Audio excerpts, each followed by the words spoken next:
যারা কচি কচি শিশুদেরকে কিডন্যাপ করে নিয়ে আসে, একটা দ্বীপে বন্দি করে, টর্চার করে, ছোট ছোট বাচ্চাদেরকে ধর্ষণ করার পরে তাদেরকে জীবন্ত কেটে ফেলে, জীবন্ত ওদের নাড়ি ভুড়ি রক্ত পান করে এবং তাদের দেহের খণ্ড বিখণ্ড করে এগুলো দিয়ে স্যুপ বানায় খায়। এদের রাজনৈতিক মতবাদের নাম গণতন্ত্র। এদের চাপিয়ে দেওয়া মতবাদের নাম ধর্মনিরপেক্ষতাবাদ। এদের চাপায় দেওয়া একটা মতবাদের নাম কমিউনিজম। এদের চাপায় দেওয়া একটা মতবাদের নাম জাতীয়তাবাদ। এদের চাপায় দেওয়া বিশ্ব ব্যবস্থার নাম হচ্ছে জাতিসংঘ।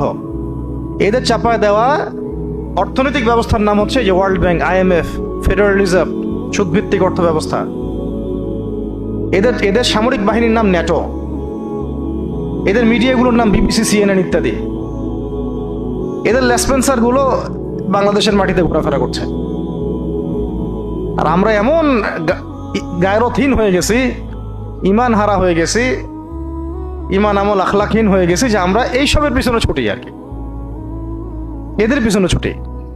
আর যারা এদেরকে ধরায় দেয় এরা সমাজে জঙ্গি, সন্ত্রাসী, উগ্রবাদী হয়ে যায়।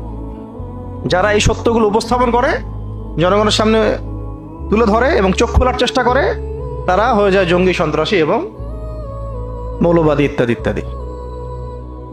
ভিতর বাহির, ডান বাম, মিডিয়াটিরা সব কিছু দিয়ে এদেরকে একদম কোণঠাসা করার চেষ্টা করা হয়। ইয়াংদেরকে এই কথাগুলো সরাসরি বলার উদ্দেশ্য হচ্ছে, চোখ খোলা শুরু করেন, চোখটা খুলেন, বাস্তবতা বুঝেন, এই ধূম্রজালগুলোর পিছনে ছুটবেন না। এগুলো আমাদের দুনিয়াও বরবাদ করবে, আখিরাতও বরবাদ করবে।